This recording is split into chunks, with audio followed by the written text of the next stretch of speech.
નમસ્કાર, પ્રણામ, સ્વાગત છે તમારું આપણી યુટ્યુબ ચેનલમાં। મિત્રો, આજની કહાની એક પારિવારિક અને સમજવા લાયક કહાની બનવાની છે, એટલે તમને વિનંતી છે કે આ કહાનીને અંત સુધી ધ્યાનથી સાંભળજો અને પસંદ આવે તો વિડીયોને લાઈક, શેર અને નવા હોય તો ચેનલને સબસ્ક્રાઇબ જરૂરથી કરજો। તો ચાલો શરૂ કરીએ આજની કહાની। સાંજના 7 વાગી રહ્યા હતા, પરંતુ વિમળા બહેનનું દિલ હજુ પણ એ માનવા તૈયાર નહોતું કે તેમનો દીકરો તેમને આમ છોડીને જઈ શકે છે। જેમ જેમ સમય વીતી રહ્યો હતો તેમ તેમ દિલ પર દિમાગ હાવી થઈ રહ્યું હતું। પોતાના પતિના ગયા પછી તેમણે ઘર દીકરાના નામે કરી દીધું। તો શું ખોટું કર્યું? તેનું જ તો ઘર છે, પરંતુ તેની માં તેના માટે પારકી ક્યારે થઈ ગઈ એ તેમને ખબર જ ન પડી। બીજા ઘરની દીકરીને શું શું દોષ આપવું, જ્યારે પોતાનો દીકરો જ માને બોધ સમજાવવા લાગ્યો। કિસ્મતથી થાકેલા હારેલા વિમળા બહેનને સમજાતું નહોતું કે હવે કરવું તો શું કરવું। પોલીસ વાળાઓએ પોતાના માટે ચા મંગાવી અને એક કપ ચા વિમળા બહેનને પણ આપી। ત્યારે જ એક નવયુવાન આવ્યો। પોલીસ વાળા તેને શ્યામ નામથી બોલાવી રહ્યા હતા।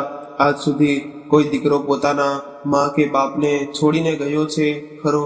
પોલીસ વાળાએ વિમળા બહેન તરફ ઇશારો કર્યો। કહ્યું તો પહેલો નવયુવાન બોલ્યો, અમ્મા, તમે ચિંતા ન કરો, મારું નામ શ્યામ છે।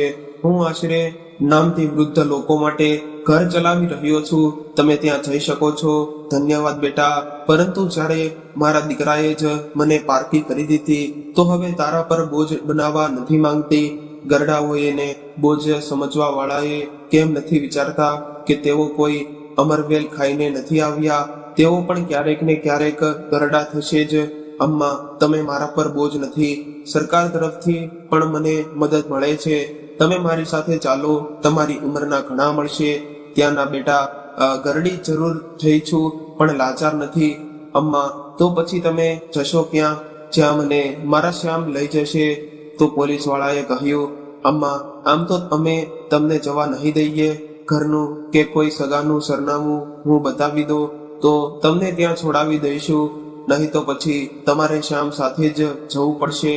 જ્યારે દીકરાએ જ પોતાની માને આ હાલતમાં એકલી છોડી દીધી તો ક્યાં સગાઓનું નામ આપવું? વિમળા બહેને મનમાં વિચાર્યું અને પછી બોલ્યા કે બેટા, મારી એક બહેન છે, તેનું સરનામું જેવું તેવું યાદ છે અને તો તને જણાવી દઈશ। વિમળા બહેને ખોટું બોલી દીધું। જો સાચું બોલ્યા હોત તો તેમને શ્યામ સાથે જવું પડત અને સ્વાભિમાની વિમળા બહેનને મંજૂર નહોતું કે કોઈની દયા પર જીવે। તેમની સાડીમાં કુલ ₹100 બાંધેલા હતા। તેમણે ₹1 કાઢીને શ્યામને આપ્યો અને કહ્યું, બેટા, મારા ખાવા માટે કંઈક લઈ આવ। કદાચ ખાઈને થોડું મગજ ચાલે અને હું મારી બહેનના ઘરનું સરનામું યાદ કરી શકું। તો શ્યામ થોડી વારમાં શાકપુરી લઈને આવ્યો। વિમળા બહેને જમ્યા પછી કહ્યું કે બેટા, મારે શૌચ માટે જમવું છે। શ્યામ પોલીસ વાળાઓને કહીને તેમને એક શૌચાલય પાસે લઈ ગયો। લાઈન લાગેલી હતી તો વિમળા બહેનને શ્યામને કહ્યું કે બેટા, હું અહીં બેસી જાઉં છું, તું ક્યાં સુધી ઊભો રહીશ? હું આવી જઈશ। તું ચાના માજી, તમે આ ભીડમાં ખોવાઈ જશો। હું પેલી બાજુ બેસું છું, તમે ત્યાં આવી જજો। ઠીક છે બેટા। શ્યામ થોડે દૂર જઈને બેસી ગયો। લાઈન ઘણી લાંબી હતી।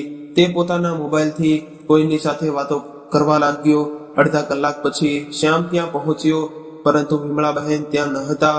લોકોને પૂછતા ખબર પડી કે તેઓ ઘણા સમય પહેલા અહીંથી જતા રહ્યા હતા। તો શ્યામે કેમ્પ પર ઝડપથી પગલાં ઉપાડ્યા। કેમ્પ પહોંચીને જોયું તો ત્યાં પણ નહોતા। પછી તેણે પોલીસ વાળાઓને બધી વાત જણાવી। આટલી ભીડમાં વિમળા બહેનને શોધવા સહેલા નહોતા। વિમળા બહેન બસ કદમ આગળ વધી રહ્યા હતા। ત્યાં કઈ તરફ જવું છે એ તો તેમને ખબર જ નહોતી। જેમ જેમ તેમના કદમ આગળ વધી રહ્યા હતા તેમ તેમ દિમાગમાં તેમની યાદો પાછળ કદમ માંડી રહી હતી। તેમને આજે પણ પોતાના દીકરા મુકેશની એ છબી યાદ હતી, જ્યારે પહેલીવાર તેના મોઢેથી માં શબ્દ નીકળ્યો હતો। ત્યારે તેઓ નિહાલ થઈ ગયા હતા। કેવી રીતે તેમણે તેમને ચલાવતા શીખવ્યું, પછી દોડતા અને ભણતા વિચારતા વિમળા બહેનની આંખોમાંથી આંસુઓની ધારા વહેવા લાગી। જે યાદો તેમને ક્યારેય સુખનો અનુભવ કરાવતી હતી, આજે એ જ તેમને પીડા આપી રહી હતી। મારો મુકેશ એટલો મોટો થઈ ગયો કે હવે તેને પોતાની માની જરૂર જ નથી રહી. પોતાના ભૂતકાળ અને વર્તમાનમાં ગૂંચવાયેલા વિમળાબહેન ભીડમાંથી ઘણા દૂર નીકળી આવ્યા હતા. હવે પગ પણ સાથ નહોતા આપી રહ્યા. રસ્તાના કિનારે એક મોટો પથ્થર હતો. તેઓ તેના પર જઈને બેસી ગયા અને ધીમે ધીમે ગણગણવા લાગ્યા. આ પથ્થર પણ હારેલા થાકેલા લોકોને કેટલું સુકૂન આપે છે. છતાં ખબર નથી કે કેમ આ લોકો માણસોને પથ્થર દિલ કહે છે. લગભગ 10 મિનિટ આરામ કર્યા પછી વિમળાબહેન ફરી અજાણી મંજિલ તરફ કદમ વધારવા લાગ્યા. રાતના લગભગ 8 વાગી રહ્યા હતા. તેમને ક્યાંક દૂરથી મંદિરની ઘંટડીનો અવાજ આવી રહ્યો હતો. તો આપોઆપ વિમળાબહેનના કદમ એ તરફ વળી ગયા. હવે આવા પ્રભુજી, મારી નૈયા પાર લગાવજો. આ દ્રઢ નિશ્ચય તેમને એક નવી ઉર્જાથી ભરી દીધા. ઘરડીઓનો સ્વર તેમના દરેક કદમ સાથે તેજ થતું જઈ રહ્યો હતો. તેઓ પણ મંદિરમાં જઈને હાથ જોડીને ઊભા રહી ગયા. આરતી પછી પ્રસાદ વિતરણ થયું. પ્રસાદ ગ્રહણ કરીને તેમણે મંદિરમાં લાગેલા નળથી પાણી પીધું અને મંદિર પરિસરમાં બનેલી બેન્ચ પર જઈને બેસી ગયા. લોકોની ભીડ ધીમે ધીમે ઓછી થઈ રહી હતી. ખૂબ થાકેલા હોવાને કારણે વિમળાબહેનની આંખ લાગી ગઈ. અમ્મા, કોની સાથે આવ્યા છો? મંદિરના પૂજારીએ વિમળાબહેનને પૂછ્યું. તો વિમળાબહેને કોઈ ઉત્તર ન આપ્યો. ઘર ક્યાં છે તમારું? ઘર નથી, એમણે ધીમેથી કહ્યું. તો પંડિતજી બોલ્યા કે અમ્માજી, તમે આમ અહીં તો ન રહી શકો. તો વિમળાબહેને કહ્યું, તમે ચિંતા ન કરો પંડિતજી, હું કાલે સવારે અહીંથી જતી રહીશ. તો પંડિતજી ત્યાંથી જતા રહ્યા અને જ્યારે સવાર થઈ તો જોયું કે બેન્ચ ખાલી હતી. વિમળાબહેન પહેલા જ જતા રહ્યા હતા. તેઓ કમજોર જરૂર હતા, પરંતુ તેમના ઘરડા હાડકામાં આજે પણ ખુદદારી જીવંત હતી. તેમણે પોતાની સાડીના પાલોમાંથી 10ની નોટ કાઢીને એક ચા વાળાને આપી, જે સાયકલ પર ચા વેચી રહ્યો હતો. રસ્તા પર ઓછા જ લોકો હતા. અમ્મા, આ ચા સાથે બિસ્કિટ પણ આપું? કેટલાના છે? 5ની. આ ચા અને 5ના બિસ્કિટ એ જ છે બેટા, આપી દે. ચા લઈને વિમળાબહેન કોઈ સાફ સુથરી જગ્યા જોવા લાગ્યા, જ્યાં બેસીને તેઓ ચા સાથે બિસ્કિટ ખાઈ શકે. કદાચ ચા વાળો સમજી ગયો હતો કે તેઓ તો શું શોધી રહ્યા છે. તેણે કહ્યું, અમ્મા, 10 કદમ દૂર એક બગીચો છે, ત્યાં બેસીને આરામથી ચા પીજો. કહું તો હું ત્યાં છોડી જાઉં. દીકરાએ તો પહેલા છોડી દીધી, હવે તું ન છોડ. વિમળાબહેન ગણગણિયા, ના બેટા, હું જતી રહીશ. ભગવાન તને ખુશ રાખે. આશીર્વાદ આપતા વિમળાબહેન પોતાની ચાનો કપ લઈને બગીચામાં પહોંચ્યા અને એક ખાલી પડેલી બેન્ચ પર બેસીને ચા પીવા લાગ્યા. ચા પીધા પછી તે લોકોને જોવા લાગ્યા અને બધા કાનમાં ઇયરફોન નાખીને ચાલી રહ્યા હતા. તો કોઈ દોડી રહ્યું હતું, પરંતુ એકબીજા સાથે વાતો નહોતા કરી રહ્યા. ગામમાં તો એકબીજાને રામ રામ કહ્યા વગર કોઈ નથી જતું. હાલચાલ તો પૂછી જ લે છે. આ શહેરના લોકો કેટલા બદલાઈ ગયા છે. વિમળાબહેન મનોમન ગણગણ્યા. ધીમે ધીમે પાર્કમાં મોર્નિંગ વોક કરનારા લોકોની ભીડ ઓછી થવા લાગી. તો વિમળાબહેન વિચારવા લાગ્યા કે હવે તેઓ ક્યાં જાય. કોઈ મંજિલ હોય તો બીજાની જેમ તેઓ પણ એ તરફ ચાલી નીકળત. કંઈક વિચારીને તેઓ ઊભા થયા, સૂર્ય દેવતાને નમસ્કાર કર્યા અને પોતાની મંજિલ કિસ્મત પર છોડીને બસ કદમ વધારતા લાગ્યા. અને દિમાગમાં બસ એ જ ચાલી રહ્યું હતું કે આ રૂપિયા ખતમ થાય તે પહેલા કોઈ કામ શોધવું છે, પણ કેવી રીતે અને શું કામ, આ બધું તેમને સમજાતું નહોતું. બસ શાંત મનથી પોતાના કદમ વધારવા લાગ્યા અને પોતાના પુત્ર દક્ષને યાદ કરવા લાગ્યા. 14 વર્ષનો થઈ ગયો, પણ હજુ પણ મારાથી જ્યાં સુધી કોઈ વાર્તા ન સાંભળી લે ત્યાં સુધી સૂતો નહોતો કે પોતાના બાપને એકલો આવતો જોઈને તેના પર શું વીતશે. મુકેશ શું કહે છે, તેને શું એ કહી શકશે કે તે પોતાની માને મેળામાં છોડી આવ્યો છે. મુકેશે જે મારી સાથે કર્યું છે, તેણે સપનામાં પણ વિચાર્યું છે કે ભવિષ્યમાં તેમનો દીકરો દક્ષ પણ તેની સાથે આવું કરી શકે છે. પણ આટલું બધું વિચાર્યું હોત તો કદાચ તે આવું કરત જ નહીં. ખેર, જેવી પ્રભુની ઈચ્છા, જરૂર તેમણે મારા માટે કંઈક અલગ વિચારી રાખ્યું છે. ચાલતા ચાલતા વિમળાબહેન ન જાણે શું શું વિચારી રહ્યા હતા. ત્યારે જ તેમણે જોયું કે ઘણા બધા બાળકો એક બિલ્ડિંગની અંદર જઈ રહ્યા હતા તો વિમળા બહેન ત્યાં જ ઊભા રહીને બાળકોને જોવા લાગ્યા. બાળકોના તે અવાજથી વિમળા બહેનનું ધ્યાન તેમની તરફ ખેંચાઈ ગયું. કેટલાય બાળકો એક ટપરી જેવી કાચી દુકાન પર ઊભા હતા અને તે આ ચા વાળાને કહી રહ્યા હતા કે શું શ્યામજી, પરોઠા માટે કેટલી રાહ જોવી પડશે? 10 મિનિટથી તો ઊભા છીએ. બસ બેટા, રમેશ આવતો જ હશે. આ હરમખોરને પણ ધંધાના સમયે જ આડાઅવળા કામ યાદ આવે છે. 2 મિનિટનું કહીને ગયો હતો, હજુ સુધી નથી આવ્યો. આ વખતે તું કામમાંથી કાઢી મૂકીશ. મુકેશ મારા ગામનો છે, નહીતર ક્યારનો નોકરીમાંથી કાઢી મૂક્યો હોત. તેમની વાત સાંભળીને વિમળા બહેન તે દુકાનવાળા પાસે ગયા અને બોલ્યા કે તમે કહો તો હું પરોઠા બનાવી દઉં આ બાળકો માટે. અરે તમે શા માટે બનાવશો? તે દુકાનવાળાએ કહ્યું તો વિમળા બહેન બોલ્યા કે આ બાળકોને ખવડાવીને મને સારું લાગશે. ચિંતા ન કરો, પરોઠા બનાવવાના પૈસા નહીં લઉં તમારી પાસેથી. વિમળા બહેન માટે 4-5 પરોઠા બનાવવા તો મામૂલી કામ હતું. જિંદગીભર રસોઈ તો બનાવી હતી અને તેમના હાથનો સ્વાદ એવો હતો કે આખા ગામમાં તેમના વખાણ થતા હતા. તેમણે પરોઠા બનાવીને બાળકોને ખવડાવ્યા. આજના પરોઠા ખાઈને બાળકોને કંઈક અલગ જ મજા આપી રહ્યા હતા. વાહ શું પરોઠા છે અંબાજી, મજા જ આવી ગઈ. દરરોજ શ્યામજીને છોકરાઓની વાતો સાંભળવી પડતી હતી. ક્યારેક પરોઠા કાચો તો ક્યારેક પરોઠા ખાય તો ક્યારેક આજે બાળકોના મોઢેથી વખાણ સાંભળીને તેમની છાતી ગર્વથી ફૂલી ગઈ. થોડી વારમાં રમેશ પણ આવી ગયો અને આવતા જ બોલ્યો કે આ શું, હું ગયો અને બીજા કોઈને કામે રાખી લીધા?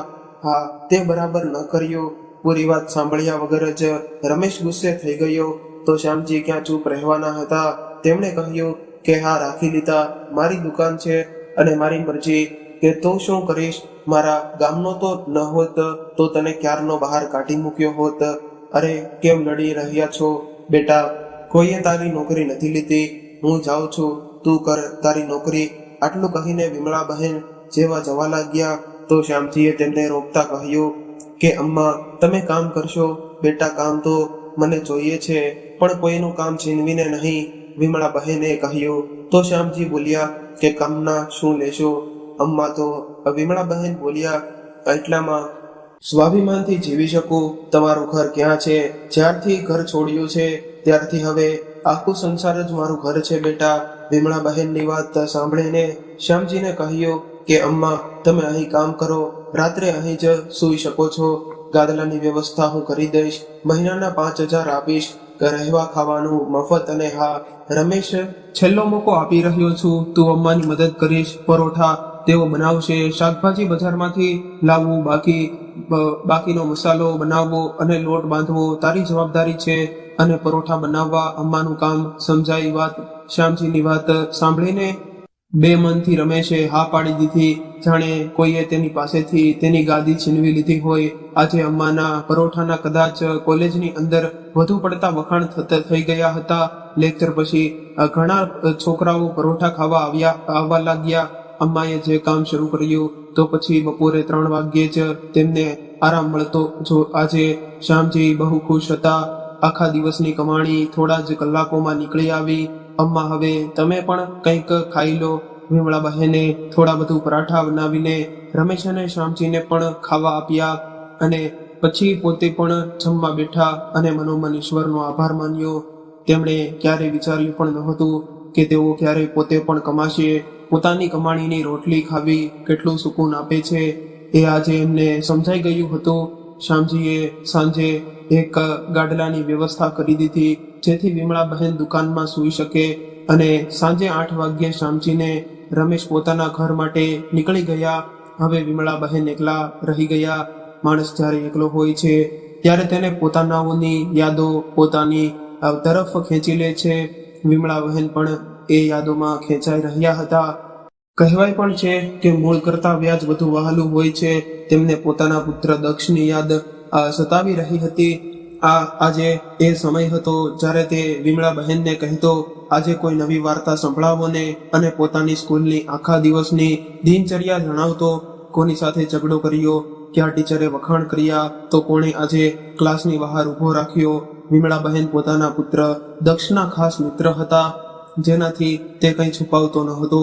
ગાદલા પર સૂતેલા વિમળાબહેન પોતાના પુત્રને યાદ કરીને આંસુ વહેરાવી રહ્યા હતા અને વિચારી રહ્યા હતા કે દક્ષ કેવી રીતે કહી રહ્યો હશે અને તેમના વગર અત્યાર સુધી તો મુકેશ ઘરે પહોંચી ગયો હશે.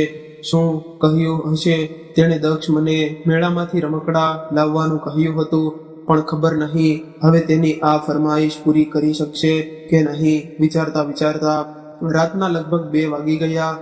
વિમળાબહેને વિચાર્યું કે થોડું સૂઈ જાઓ, પછી સવારથી મહેનત પણ કરવાની છે.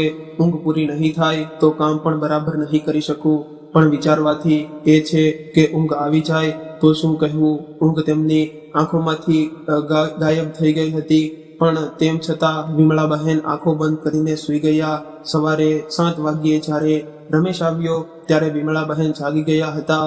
શું થયું અમ્મા, નવી જગ્યાએ ઊંઘ ન આવી? તો વિમળાબહેન મલકી બોલ્યા, કારણ કે ઘણા સવાલોના જવાબ નથી હોતા. અમ્મા, હું શાકભાજી લઈ આવ્યો છું, બટાકા બાફવા મૂકી રહ્યો છું, ત્યાર પછી લોટ બાંધી દઈશ અને કોઈ કામ હોય તો કહી દેજો.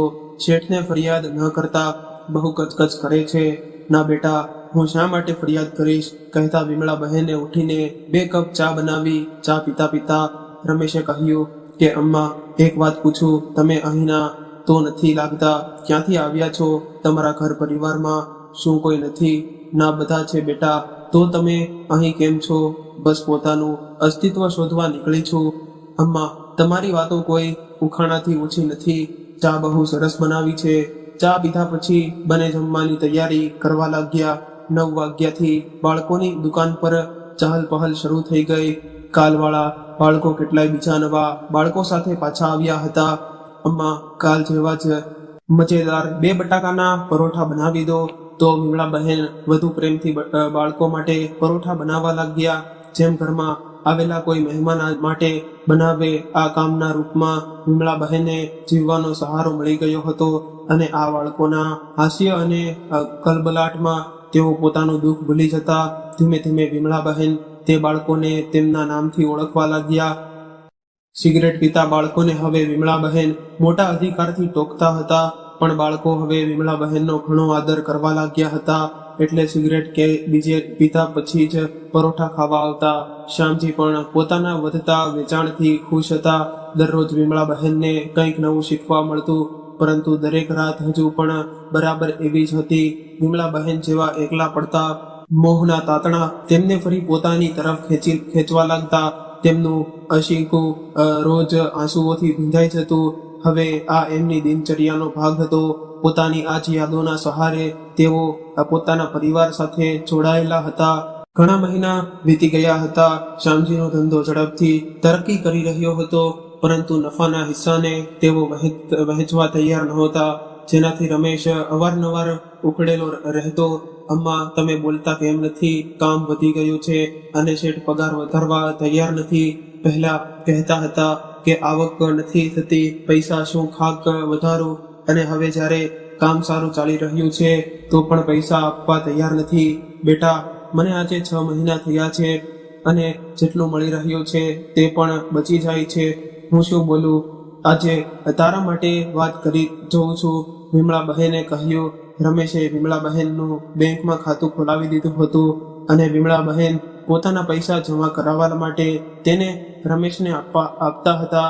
રમેશને બહુ ઉદાસ જોઈને વિમળાબહેને વિચાર્યું કે એવું આજે જરૂર મોકો જોઈને શ્યામજી સાથે તેના પગાર વધારવા માટે વાત કરશે.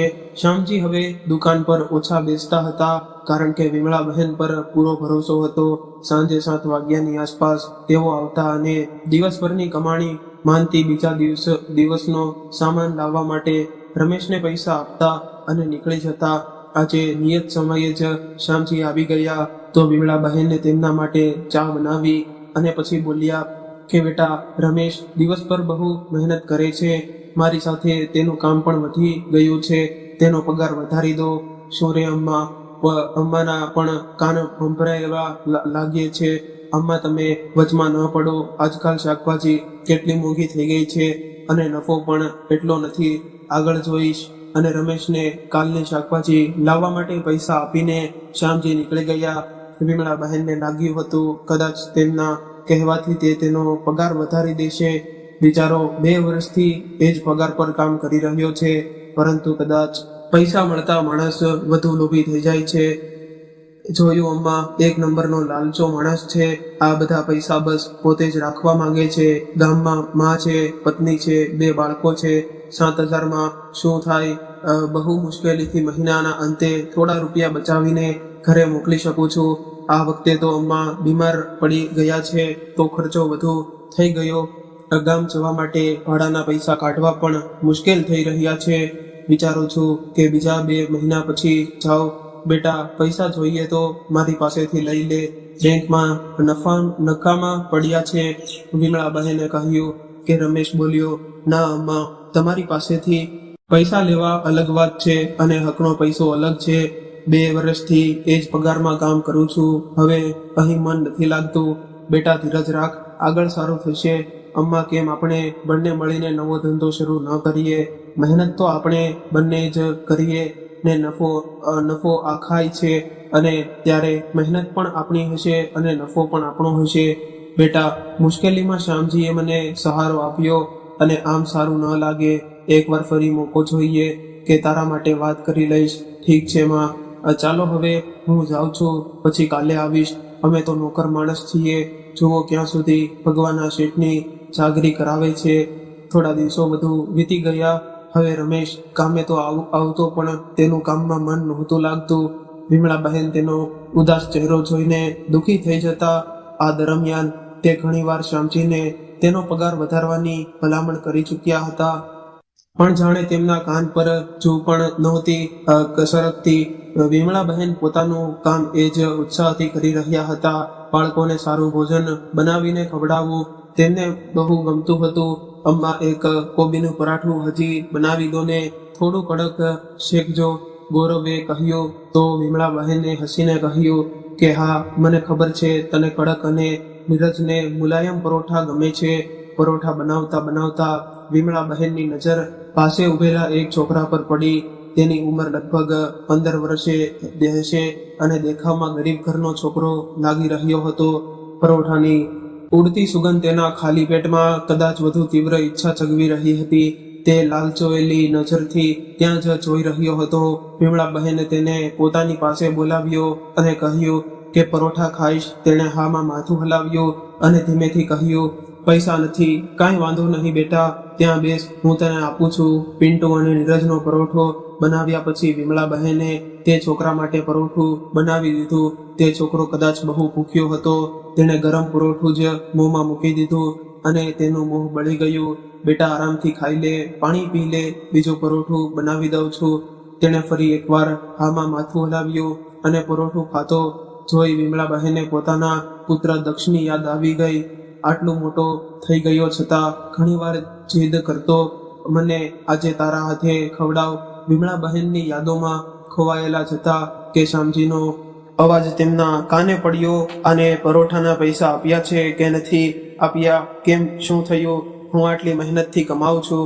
જો આજે દિવસે ન આવ્યો હોત તો ખબર જ ન પડત કે તમે લોકોને અહીં કંગણ ખોલી રાખ્યો છે. વિમળા બહેનને શ્યામજીની આ વાતો સારી ન લાગી. તેમણે કહ્યું, બેટા, મારા પગારમાંથી કાપી લે.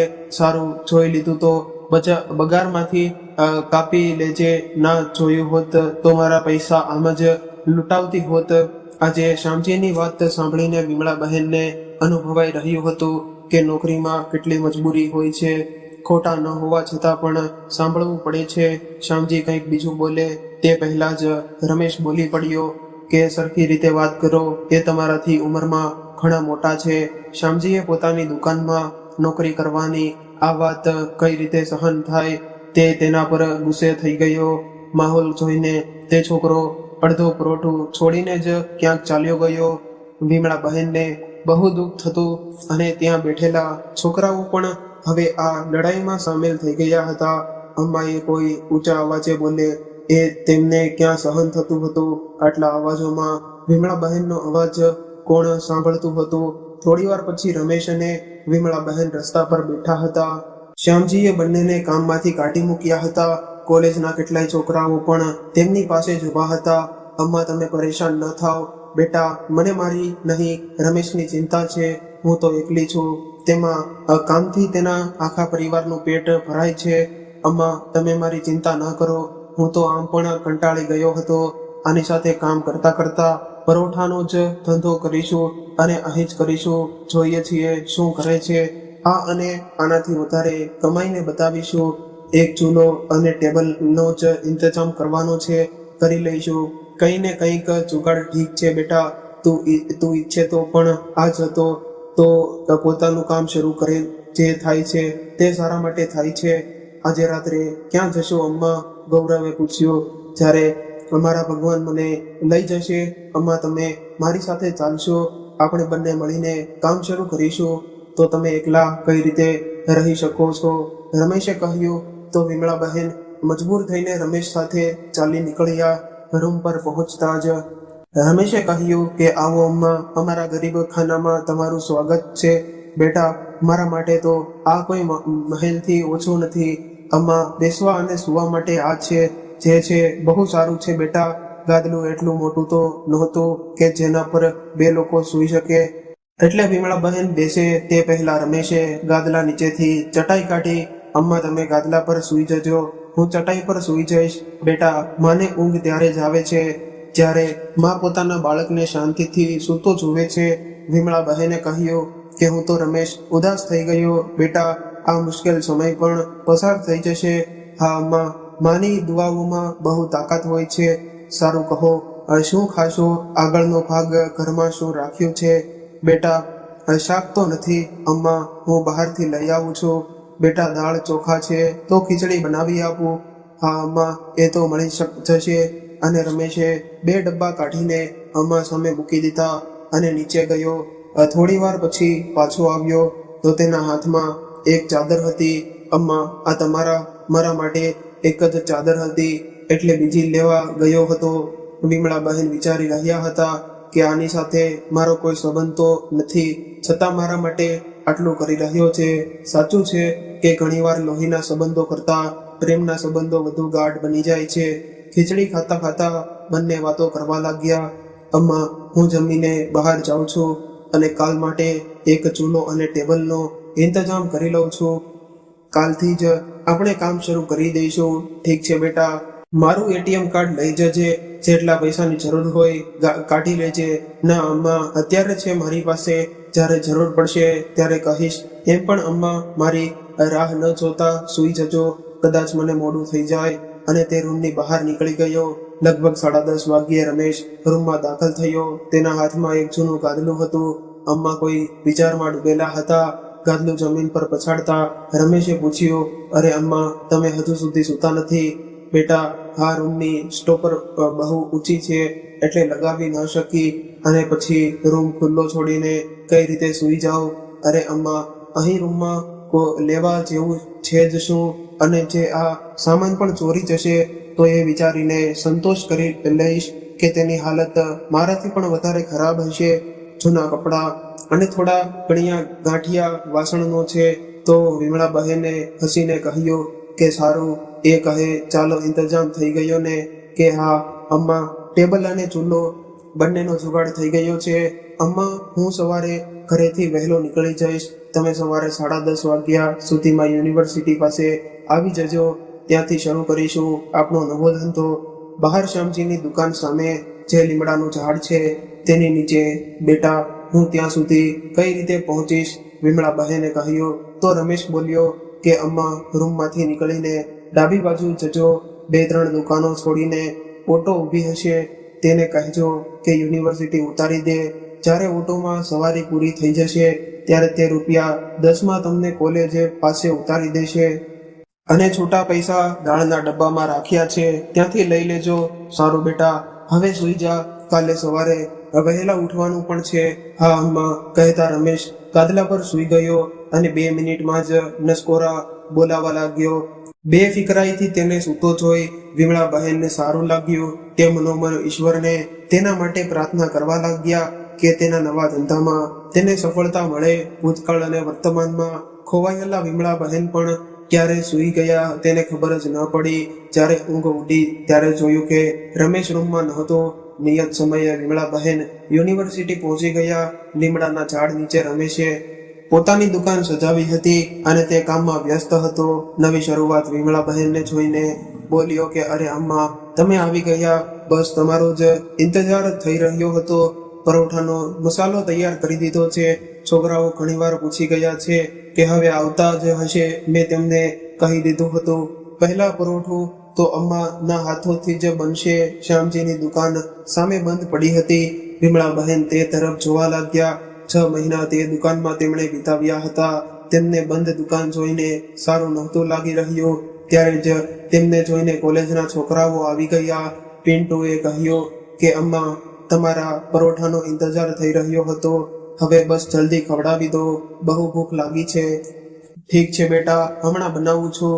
નીરજ ક્યાં છે? આજે તારી સાથે દેખાતો નથી. અમ્મા તેની બહેનને આજે છોકરાવાળા જોવા આવે છે એટલે નથી આવ્યો. વિમળા બહેન પરોઠા બનાવવા લાગ્યા. રમેશે લીમડાના ઝાડ પર એક પાટિયું લટકાડી દીધું જેના પર પરોઠાના ભાવ લખ્યા હતા. પરોઠાનો ભાવ શ્યામજીની દુકાન કરતા ઓછો રાખ્યો હતો અને આજે વિશેષ ઓફર પણ હતી. 2 પરાઠા સાથે ત્રીજો મફત.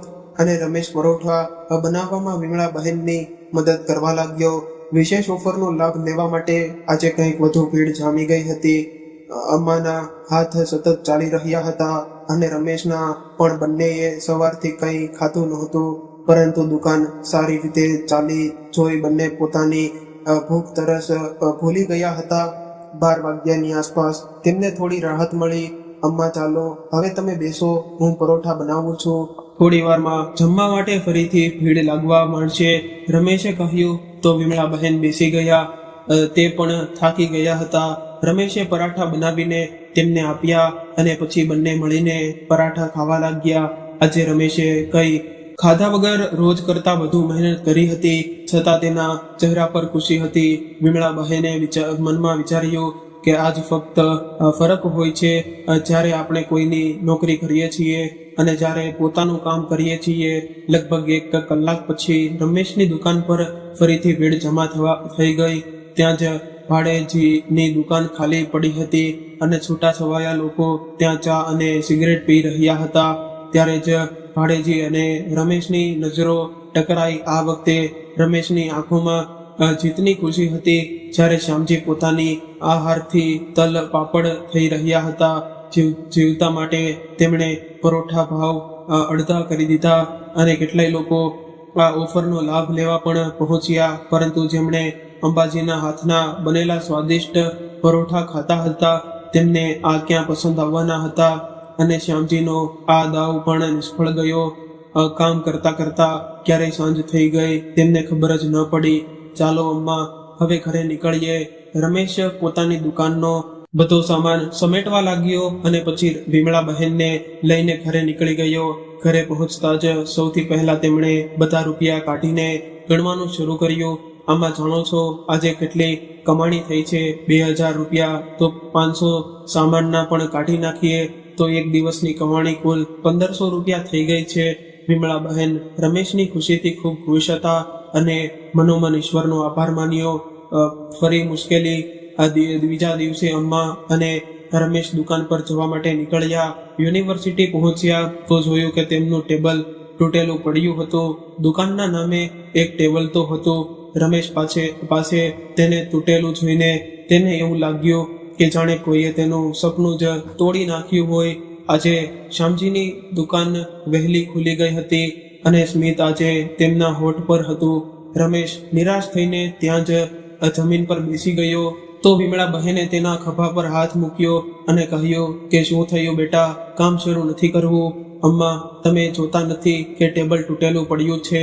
કામ કઈ રીતે કરશું બેટા? ટેબલ તો તૂટેલો, પાયો તો નથી તોડી શકતા, પણ બાકીનો બચેલો પાયો તો તોડી જ શકશે. તો એ તોડી નાખે તેને આજે પરોઠા બેસીને બનાવીશું. રમેશને અમ્માની આ વાત સાચી લાગી અને તેણે ટેબલનો બચેલો એક પાયો પણ તોડી નાખ્યો. હવે તે ટેબલ નહીં, લાકડાનું એક પાટિયું જ બચ્યું હતું. તેના પર તેમણે સામાન મૂક્યો અને કામમાં લાગી ગયા. જેથી છોકરાઓ તે આવતા જ તેમને પરોઠા આપી શકે. છોકરાઓને શ્યામજીની હરકત વિશે જ્યારે ખબર પડી તો જે છૂટા છવાયા લોકો કાલે તેમની દુકાન પર ગયા હતા તેમણે પણ આજે રમેશની દુકાન તરફ જવાનું પસંદ કર્યું. આજે ફરીએ એકવાર રમેશની દુકાન પર ભીડ જ ભીડ હતી અને શ્યામજી માખીઓ મારી રહ્યા હતા. તે પોતાની આ હારથી અખડાઈ ઉઠ્યા અને તેમના હાથ નીચે કામ કરતો નોકર આજે તેમની દુકાનની સામે જ દુકાન લગાવીને તેમને પડકાર આપી રહ્યો હતો. પોતાની હાર જોઈને મંજૂર ન હતી. કહેવાય પણ છે કે મોહબ્બત અને જંગમાં બધું જ જાય છે. શ્યામજી અપમાનનો આ ઘૂંટડો પીને ચૂપ રહેનારો અને માના નહોતા અને શ્યામજીના ઈરાદાઓની અજાણ રમેશ પોતાના કામમાં લાગેલો હતો. રમેશ આજે ગ્રાહકોની સંખ્યા વધતી જોઈને વધુ ખુશ હતો. કોઈ પોતાની સફળતાથી ખુશ હતું તો કોઈને આગળ વધતું જોઈને ઈશારાની આગમાં બળી રહ્યું હતું. આજના દિવસનું કામ પૂરું કર્યા પછી રમેશ પોતાનો બધું સામાન લઈને વિમળા બહેન સાથે ઘર તરફ નીકળી ગયો. આજે તે લાકડાની પાર્ટી પણ પોતાની સાથે લઈને ગયો. તેને શ્યામજીના ઈરાદા પર બિલકુલ ભરોસો નહોતો. અમ્મા, મને આ લાલચુ માણસ પર બિલકુલ ભરોસો નથી. કાલે ખબર નહીં આ શું કરી બેસશે. બેટા, એ કંઈ પણ કરી લે પણ થશે એ જ જે ઈશ્વરને છે. તું સૂઈ જા. બસ પોતાની મહેનત પર ભરોસો રાખ. જે આપણા હાથમાં છે પણ તેના પર ધ્યાન આપ. જે નથી તેને વિચારીને ખોટા પરેશાન થઈને શું ફાયદો. હા અમ્મા, તમે સાચું કહી રહ્યા છો, રમેશે કહ્યું. તો બીજા જ તેના અંદરનો ડર હજી ગયો જ નહોતો. પાછલા ઘણા વર્ષોથી શ્યામજીને ત્યાં જ કામ કરી રહ્યો હતો એટલે જાણતો હતો કે તે કેટલો ઘાતકી માણસ છે. પરંતુ વિમળા બહેનની વાતોથી તેણે પોતાની જાતને સમજાવી લીધી. જે થશે તે જોયું જ જશે. અત્યારે વિચારીને ઊંઘ ન ખરાબ કરીને શું ફાયદો. આખા દિવસની સખત મહેનતને કારણે બંનેને જલ્દી ઊંઘ આવી ગઈ. બીજા દિવસે પણ રમેશની દુકાન પર ઘણી ભીડ હતી અને શ્યામજીની દુકાન પર બસ થોડા લોકો સિગરેટ અને ચા માટે ઊભા હતા. ત્યારે જ એક પોલીસ વાળો રમેશની દુકાન પર આવી પહોંચ્યો. સંઘર્ષ પોલીસ વાળાએ દંડો જમીન પર પછાડતા કહ્યું કે કોની દુકાન છે? આ મારી દુકાન છે સાહેબ. આ તારી જમીન છે કે ના? સરકાર, બસ હજી 2 દિવસ થયા છે, અહીં થોડો ધંધો લગાવીએ, રમેશે ગભરાતા કહ્યું. તો પોલીસ વાળો બોલ્યો કે જ્યાં જગ્યા મળી ત્યાં દુકાન લગાવી દીધી. પોતાના બાપનો રાજ સમજી રાખ્યો છે. હટાવવા દુકાન હમણાં નહીં તો હું હટાવું મારી રીતે. એવું ન કહું સરકાર. આ તમારી રોજીરોટી છે અને હમણાં દુકાન બંધ કર.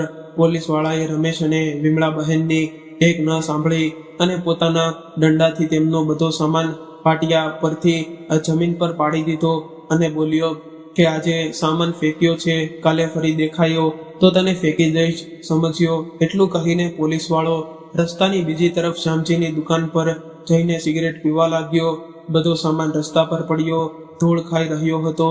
રમેશ પોતાની કિસ્મત પર રડી રહ્યો હતો અને વિમળા બહેને તેના ખભા પર હાથ મૂક્યો અને બોલ્યા કે ચાલો ઘરે જઈએ.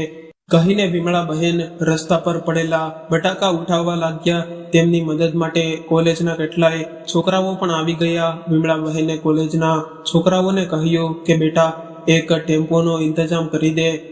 છોકરાઓએ જલ્દી જ એક ટેમ્પોની વ્યવસ્થા કરી દીધી. ત્યારે ગૌરવ બોલ્યો કે અમ્મા, હવે કાલથી તમે નહીં આવો. તો વિમળા બહેન કંઈ જવાબ ન આપી શક્યા. ત્યારે પિન્ટુએ રમેશને કહ્યું કે રમેશભાઈ, કંઈ મદદ જોતી હોય તો સંકોચ ન કરતા અને તમારું સરનામું તો આપી જાઓ.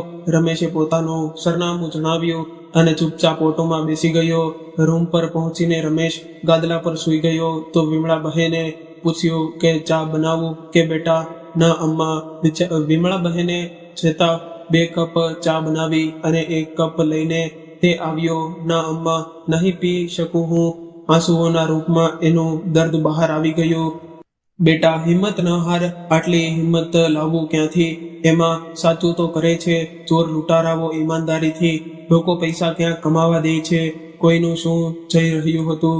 જો અમે મહેનત કરીને કંઈક કમાઈ લેત તો હવે આ લોકો મહેનત મજૂરી પણ નથી કરવા દેતા. બેટા, જરૂર આમાં પણ કંઈક સારું જ છુપાયેલું હશે. વિમળા બહેને કહ્યું તો રમેશ બોલ્યો કે ના અમ્મા, તેને છોડીશ નહીં, પછી ભલે મારે જેલ કેમ ન જવું પડે, હું આવું છું કહીને રમેશ બહાર જવા લાગ્યો. તો વિમળા બહેને કહ્યું કે કંઈક એવું ન કરતો કે જિંદગીભર પછતાવું પડે. રમેશ વિમળા બહેનની વાતોનો કોઈ જવાબ આપ્યા વગર જ રૂમમાંથી બહાર નીકળી ગયો. ચિંતાની રાત અને આશાનું કિરણ. રાતના 10 વાગી ગયા. રમેશ હજી ઘરે આવ્યો ન હતો. વિમળા બહેને તેની ચિંતા સતાવી રહી હતી ને ઘણીવાર રૂમમાંથી બહાર નીકળીને રસ્તા પર નજીક નજર નાખી આવતા. જેમ જેમ સમય વીતી ગયો હતો તેમ તેમની ચિંતા વધી જતી રહી હતી. ક્યાં જાય છે, કોને રમેશ વિશે પૂછે, તેને કંઈ સમજાતું નહોતું. રાતના 12 વાગી ગયા હતા, પણ વિમળા બહેનની ઊંઘ તેમની આંખોથી કોસો દૂર હતી.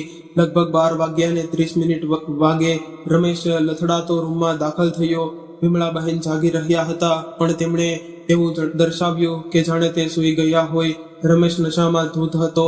આ સમયે તેની સાથે વાત કરવાનો કોઈ ફાયદો નહોતો અને તેમને જાગતા જોઈને કદાચ તે શરમાઈ જાત. સવારના 10 વાગ્યે પણ જ્યારે રમેશ ન ઉઠ્યો તો વિમળા બહેને જગાડ્યો. અરે ઉઠવું નથી કે અમ્મા, માથું દુખે છે, ઉઠાતું નથી, આજે કામે નથી જવું કે અમ્મા, હવે શું જાતે જ માર ખાવા જવું, ત્યાં એ નીચ મને ક્યાંય કામ નહીં કરવા દે.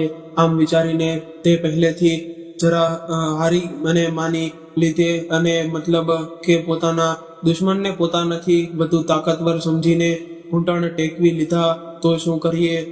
આમમાં અરે જઈએ તો ત્યાં પોતાના સામાનનું નુકસાન કરાવવા. જો બેટા, મને બહુ તો નથી ખબર, પણ શા માટે આપણે તેની દુકાનની સામે જ આપણી દુકાન ઊભી કરીએ? આટલું મોટું શહેર છે કે બીજે આપણી દુકાન લગાવીશું. અમ્મા, તમે તેને નથી જાણતા. જેવી ખબર પડશે કે ત્યાં પણ આપણો ધંધો નહીં ચાલવા દે. રમેશની વાત સાંભળીને વિમળા બહેન મનોમન ઉદાસ થઈ ગયા અને બંને માટે ચા બનાવવા લાગ્યા. વિમળા બહેન ચા બનાવી જ રહ્યા હતા કે ત્યારે જ કોઈએ દરવાજા પર ટકોર માર્યો. રમેશ માથું પકડીને ઉઠ્યો અને દરવાજો ખોલ્યો. સામે પિન્ટુ અને નીરજ ઊભા હતા. તમે બંને અહીં?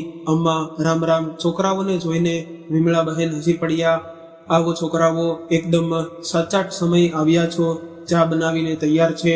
વિમળા બહેને અડધું કપ ચા બનાવીને આપી. અને હવે કહો તમે કઈ રીતે આવવાનું થયું? બસ અમ્માના પરોઠા યાદ આવી ગયા હતા અને ચાલ્યા આવ્યા. તે એ સુગંધ શોધતા, રમેશભાઈ, તમે વધુ ઉદાસ ન થાવ. અમે લોકો કોશિશ કરી રહ્યા છીએ આ સમસ્યાનો હલ કાઢવાની. કોલેજ છાત્ર સંઘના અધ્યક્ષ વિશ્વનાથ તિવારી સાથે અમે આજે વાત કરીશું. કોઈને કોઈક જુગાડ કરી દઈશ. આ રમેશ તેમના દિલાસા પર હસી પડ્યો. જ્યારે ચારે તરફ અંધારું દેખાઈ રહ્યું હોય ત્યારે એક નાનકડો દિલાસો પણ વધુ મહત્વનો હોય છે. પિન્ટુ અને નીરજ ચા પીને ચાલ્યા ગયા. તેમના ગયા પછી રમેશ થોડો ઉત્સાહિત થઈ ગયો હતો. નવી આશા. અમ્મા, તમને શું લાગે છે? કંઈક સારું થશે? જરૂર સારું થશે બેટા, સમય જરૂર બદલાય છે. અમ્મા, ભૂખ લાગી છે, કંઈક બનાવી દો ને. હું ઘરે આ વાત કરીને આવું છું.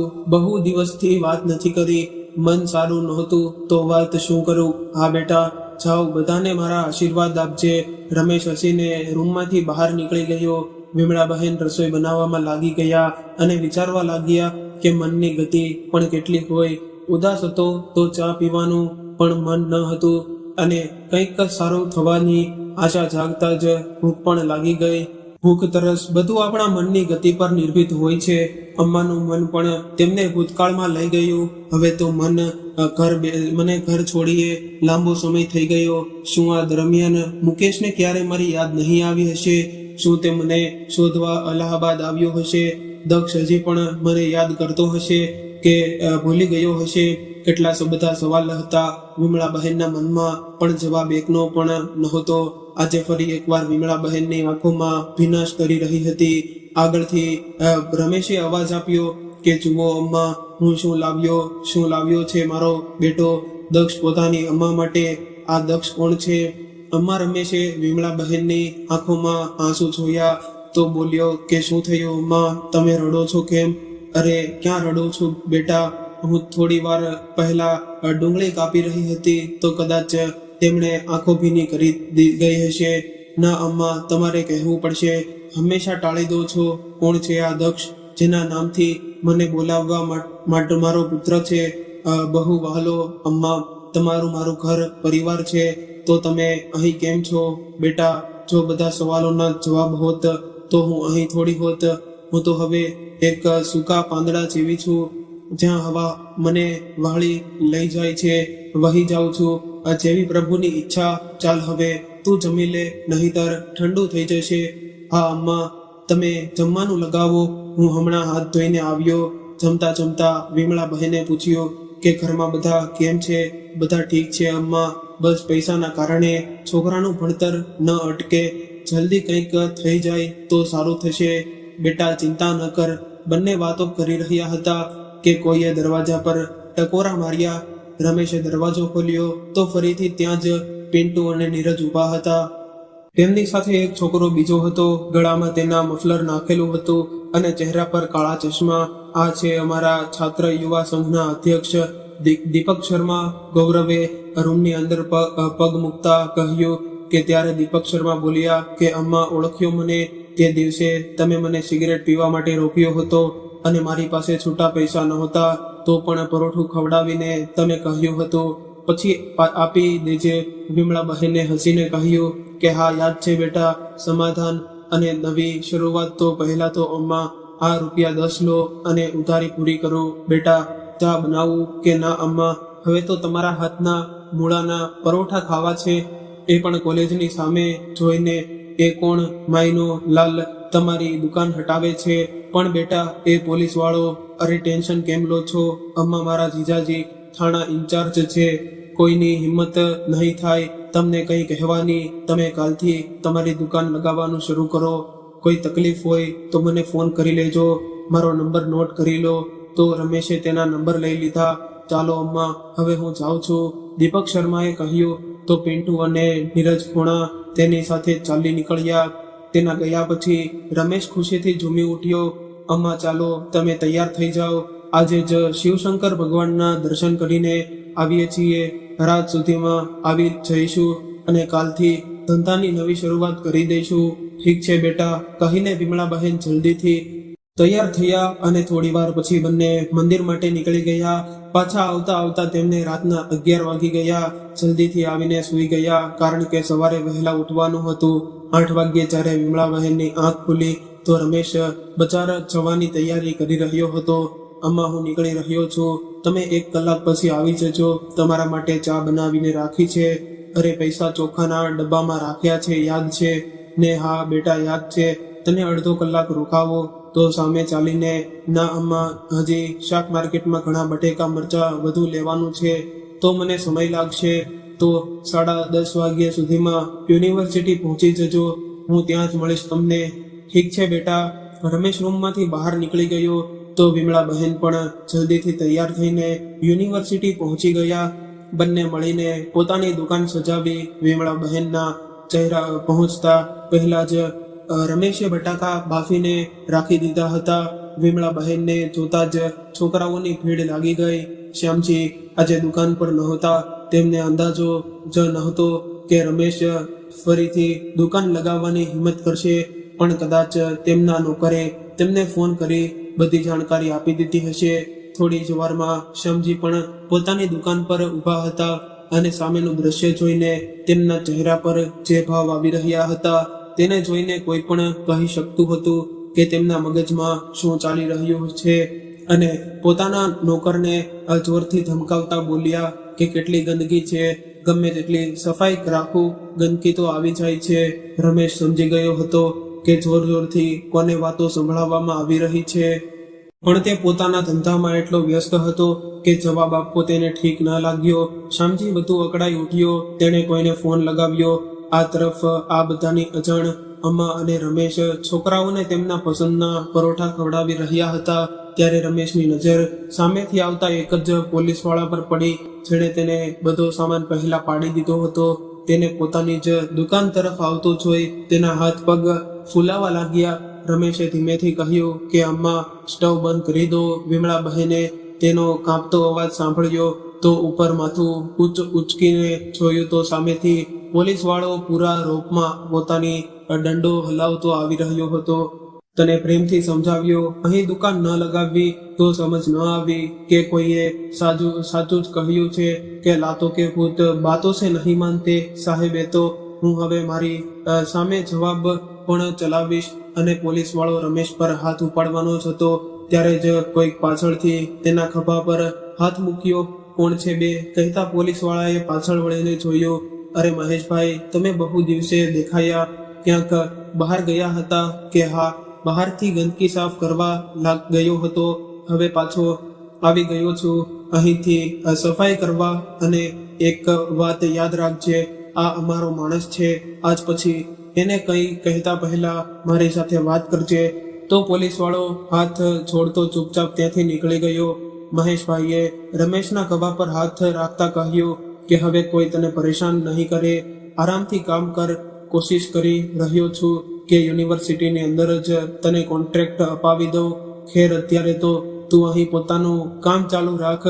વિમળા બહેને રમેશનો આભાર માન્યો. વિમળા બહેને મહેશભાઈનો આભાર માન્યો અને શ્યામજી રમેશની ખુશી જોઈને બહુ પરેશાન થઈ રહ્યા હતા. તેમને પોતાની હાર સહન નહોતી થઈ રહી. પણ મહેશભાઈના આ મામલામાં પડ્યા પછી તેમને ખબર હતી કે હવે કંઈ નહીં કરી શકે, નહીંતર તેમને દુકાન ચલાવવી મુશ્કેલ થઈ જશે. રમેશની ખુશી સહન ન થવાને કારણે તેમણે પોતાની દુકાન આજે વહેલી બંધ કરી દીધી અને ત્યાંથી નીકળી ગયા. સફળતા અને બદલાવ. સાંજે ઘરે આવ્યા પછી રમેશે વિમળા બહેનને કહ્યું કે અમ્મા, હું વિચારી રહ્યો છું કે ચાનો વેપાર પણ શરૂ કરી દઉં, શ્યામજીની દુકાન જ બંધ કરાવી દઉં. બહુ પરેશાન કર્યો છે એણે મને, હવે એનો વારો છે. ના બેટા, તું પણ એની સાથે એવું ન કરીશ તો એનામાં અને તારામાં ફરક શું રહી જશે? તું ખોટો ન હતો તો જો મુશ્કેલીઓ પછી પણ તારું કામ શરૂ થઈ ગયું. હવે એ વિચાર કે પોતાના કામમાં ને વધારવું કઈ રીતે અને બીજાનું કામ બંધ કરવાનું ન વિચાર. શ્યામજી ગમે તેવા હોય પણ એ દુકાને આપણને ઘણા દિવસો સુધી સહારો આપ્યો છે. હું એ દુકાનને બંધ થતી જોવા નથી માંગતી. હા માં, કહી તો તમે સાચું રહ્યા છો. જમે પીને રમેશ અને વિમળા બહેન બંને સૂઈ ગયા. હવે દરરોજ રમેશની દુકાન પર ભીડ જામી રહેતી. તેના ચહેરા પર ચમક આવી ગઈ હતી. ધીમે ધીમે તેણે પોતાનું મકાન બનાવી લીધું અને પોતાના પરિવારને ગામડેથી શહેરમાં બોલાવી લીધો. વિમળા બહેને તો જાણે આખો પરિવાર જ મળી ગયો. બધાના દિવસો હસી ખુશીમાં વીતી રહ્યા હતા. હવે રમેશે પોતાની દુકાન પર બીજા માણસો પણ રાખવી લીધા હતા. વિમળા બહેને તેમને બધું શીખવી દીધું હતું. જોત જોતામાં 4 વર્ષ વીતી ગયા. વિમળા બહેન 5મું ધોરણ સુધી ભણેલા હતા. હવે તેમના દરેક દિવસની શરૂઆત છાપું વાંચીને થતી હતી. આજે પણ રોજની જેમ વિમળા બહેન સવારે ચાની ચુસ્કીઓ સાથે છાપું વાંચી રહ્યા હતા. એક ખબરે અચાનક તેમનું ધ્યાન પોતાની તરફ ખેંચી લીધું. તે ખબર વાંચીને વિમળા બહેને છાપું ટેબલ પર મૂકી દીધું. ત્યારે રમેશ ચાનો કપ લઈને વિમળા બહેનના રૂમમાં આવ્યો અને તેમને ઊંડા વિચારોમાં ડૂબેલા જોઈને બોલ્યો કે શું થયું અમ્મા, આજે બેભર નથી વાંચી રહ્યા? અને બેટા, જેટલી ઝડપથી દુનિયા બદલાઈ રહી છે તેનાથી પણ ક્યાં વધુ ઝડપથી આ સંબંધો બદલાઈ રહ્યા છે. આજે એક 70 વર્ષની વૃદ્ધને કોઈ અલ્હાબાદના સ્ટેશન પર એકલી છોડી ગયું છે. આ ખબરમાં વિમળા બહેનને પોતાનું ભૂતકાળ દેખાઈ રહ્યું હતું. તે સ્ત્રી માટે બેચેન થઈ ઉઠ્યા. શું કરશે, ક્યાં જશે? તે કિસ્મત સારી હશે તો કોઈ વૃદ્ધાશ્રમ વાળા લઈ જશે, નહીંતર થોડા દિવસોમાં તેમના મોતના સમાચાર આજ પેપરમાં આવશે. વિમળા બહેને મનોમન કંઈ નક્કી કરી લીધું હતું કે રમેશ, હા માં, જો હું પાછલા 4 વર્ષથી કામ કરી રહી છું, મેં તારી પાસે ક્યારેય પૈસાનો હિસાબ કિતાબ નથી લીધો. હું જાણવા માંગુ છું કે મારી પાસે કેટલા પૈસા છે. અરે અમ્મા, તમારે જેટલા જોઈએ તેટલા લઈ લો ને. હિસાબ કિતાબ શા માટે? તમને કોઈ વાતની તકલીફ છે? ના, એવી વાત નથી. હું આ સવાલ અમ્મા બનીને નહીં, તારા ધંધામાં તારી સહયોગી તરીકે પૂછી રહી છું. અને મને આશા રાખું છું કે તને મારા પૈસા મારા મનથી ખર્ચ કરવા પર તું રોકીશ નહીં. આજે વિમળા બહેનનો મૂળ રમેશને સમજાઈ નહોતો રહ્યો. તેણે કહ્યું કે અમ્મા, તમારે જેટલા પૈસા જોઈએ તેટલા તમે લઈ શકો છો. ઠીક છે બેટા, હું તને જણાવી દઈશ કે કેટલા પૈસાની મને જરૂર છે. અત્યારે મારે ક્યાંય જવું છે, બપોર સુધીમાં પાછી આવી જઈશ. અમ્મા મોબાઈલ રાખી લેજો. તમે વારંવાર ભૂલી જાઓ છો અને એમ પણ અમ્મા તમારો સગો દીકરો તો નથી, પણ ક્યાં જઈ રહ્યા છો જણાવી દેજો તો ચિંતા થોડી ઓછી થઈ જશે. બેટા, મેં ક્યારે તને પારકો નથી સમજ્યો, અને આ નક્કી જતા હોય તો જણાવી દેત. હું તો એ સ્ત્રીની શોધમાં જઈ રહી છું. ઠીક છે અમ્મા, જાઓ, હું પિન્ટુને બોલાવી લઉં છું, તે તમારી સાથે જશે. ઠીક છે બેટા, કહીને વિમળાબહેન પોતાના રૂમમાંથી નીકળી ગયા અને તે છાપું લઈને પોલીસ સ્ટેશને પહોંચ્યા અને તે મહિલા વિશે પૂછપરછ કરવા લાગ્યા. કોઈ સગા છે આ તમારા? હા, મારી બહેન છે. તો આમ કઈ રીતે છોડી દીધા તેને રેલવે સ્ટેશન પર? ખબર તો આજે આવી છે, એક દિવસ તો બિચારી એ સ્ટેશન પર જ રાત ગુજારી દીધી. સરકારી હોસ્પિટલમાં દાખલ કરાવી છે. કઈ ખાધા પીધા વગર તબિયત ખરાબ થઈ ગઈ છે. તેની પોલીસ વાળાની વાત સાંભળીને વિમળાબહેને કહ્યું, ઠીક છે ધન્યવાદજી, હવે હું જાઉં છું. તમે તમારું સરનામું અને મોબાઈલ નંબર લખાવી દો. તેના સાજા થયા પછી શું હું તેને હોસ્પિટલેથી લઈ જઈ શકું? હા, તમારી બહેનની સહી હોય જોઈ છે અને કાગળ પણ કે તે પોતાની મરજીથી તમારી સાથે જઈ રહી છે. ઠીક છે, બોલીને વિમળાબહેન પિન્ટુ સાથે સરકારી હોસ્પિટલ પહોંચ્યા અને હોસ્પિટલમાં ઘણી મહેનત કરવી પડી તેમને પોતાની આ નવી બહેનને શોધવામાં. તે વૃદ્ધ મહિલા આંખો બંધ કરીને જમીન પર પડેલી હતી અને તેના હાથમાં સોય દ્વારા ગ્લુકોઝ પહોંચાડવામાં આવી રહ્યું હતું. હોસ્પિટલમાં કર્મચારીઓને વિમળાબહેને પૂછ્યું કે આને જમીન પર કેમ સુવડાવી છે, પલંગ કેમ નથી આપ્યો? અરે શુક્ર મનાવો કે આનો ઈલાજ થઈ રહ્યો છે. પલંગ એક પણ ખાલી નહોતો. તો ઘરવાળાઓએ તો આનાથી પોતાનો પીછો છોડાવી લીધો. અમે ઈલાજ કરી તો રહ્યા છીએ, એમ કહેતા તે કર્મચારી બે પહેરવાથી નીકળી ગયો અને વિમળાબહેન થોડી સેકન્ડ સુન્નત રહી ગયા. ત્યારે તેમને સામેથી એક ડોક્ટર આવતા દેખાયા. ડોક્ટર સાહેબ, આમને શું થયું છે? શું આમને ઘરે લઈ જઈ શકાય છે? તો ડોક્ટરે પૂછ્યું કે આમને બહુ કમજોરી છે, હમણાં સજા થયા પછી લઈ શકો છો. તો વિમળાબહેને પિન્ટુને થોડા પૈસા આપીને બહારથી દાડમનો રસ લઈ આવવા કહ્યું. ડોક્ટર સાહેબના પણ આ કઈ બોલવા કેમ નથી? આમને ઊંઘથી દવા આપી છે, જાગે ત્યારે બસ રોતા રહે છે, રાત્રે પણ જાગતા રહે. 1 કલાકમાં ઉઠી જશે, દવાનો અસર પૂરી થઈ જશે. વિમળાબહેનથી આ બધું સારું ભલા કોણ જાણે છે કે પરિવાર દ્વારા તરછોડ્યા પછી આ ઊંઘ ક્યાં ગાયબ થઈ જાય છે. તે જમીન પર બેસીને તે વૃદ્ધનો હાથ પોતાના હાથમાં લઈને પંચાળવા લાગ્યા. ધીમે ધીમે તે વૃદ્ધે પોતાની આંખો ખોલી અને વિમળાબહેન અને પિન્ટુ બંને તેના પર અજાણ્યા ચહેરા હતા. અને તું મને પોતાની બહેન સમજ. પિન્ટુ દાડમનો રસ લઈ ગ્લાસમાં નાખી દે. બેટા, વિમળાબહેને પિન્ટુને કહ્યું. તે વૃદ્ધ હજી પણ નવાઈથી તે બંનેને જોઈ રહી હતી. બધુના વિચાર પહેલા રસ પી લે, બહુ કમજોર થઈ ગઈ છો. ડોક્ટર સાહેબે કહ્યું છે, જો બહેન આજે તું જે સ્થિતિમાં છે, 4 વર્ષ પહેલા એ જ સ્થિતિ હું પણ ભોગવી ચૂકી છું. તારું દર્દ બહુ સારી રીતે અનુભવી શકું છું. જ્યારે પોતાના હાથ છોડી દે છે ત્યારે લાગે છે કે જાણે દુનિયા જ ખતમ થઈ ગઈ છે. મને પણ એવું જ લાગ્યું હતું, પણ હવે લાગે છે કે આજે જે થાય છે તે સારા માટે થાય છે. મારા દીકરાએ મને છોડી નહોતી તો આ જાતે જ કમા સમયમાં ખાવામાં જે સુકૂન હતો મળે છે તે સમજી ન શકત. હંમેશા તેમના રહેમ પર જીવતી અને તેમના માટે એક બોજ બની રહેતી. એ જ સ્વાભિમાનથી હું તને પણ જીવતી જોવા માંગુ છું. પોતાની જાતને બોજ અને લાલચાર ન સમજ. હું તારી સાથે છું.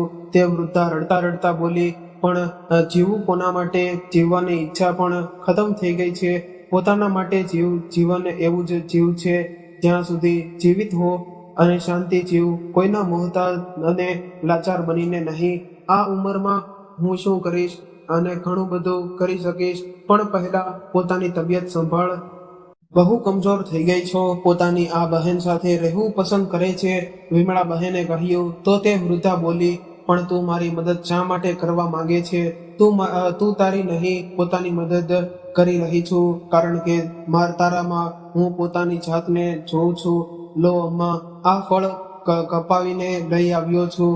પિન્ટુએ કહ્યું. તો વિમળા બહેને ફળોની ભરેલી પ્લેટને વૃદ્ધા પાસે મૂકી દીધી અને તેની ઘરે લઈ જવા માટે ડોક્ટર પાસે વાત કરવા ચાલી ગયા. તો ડોક્ટરે કહ્યું, તમે આમને ઘરે લઈ જઈ શકો છો, પણ ખાવા પીવાનું ખાસ ધ્યાન રાખવું પડશે.